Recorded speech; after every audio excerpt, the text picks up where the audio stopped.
Welcome to Man Does Tech, where I solve the problems you didn't even know you had.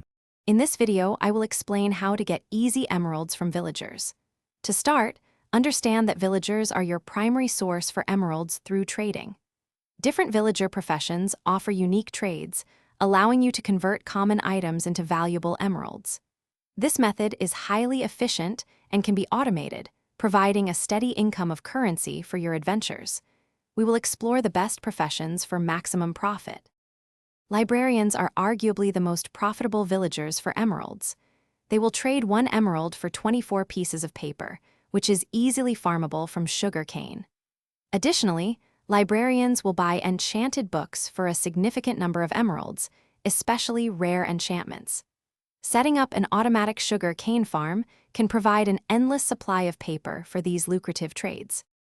Farmers provide a fantastic renewable source of emeralds by trading common crops. They will buy 20 pieces of wheat, 15 carrots, or 15 potatoes for 1 emerald. Establishing large-scale automatic crop farms, such as for wheat or potatoes, ensures a constant supply of items to trade. This makes farmers a reliable and sustainable option for generating emeralds over time. Beyond librarians and farmers, other villagers offer useful trades. Clerics will buy rotten flesh for emeralds, and toolsmiths or weaponsmiths will purchase iron ingots. For the absolute best deals, cure a zombie villager. They offer massive discounts, sometimes trading 1 item for 1 emerald. Remember to level up your villagers to unlock even more profitable trades.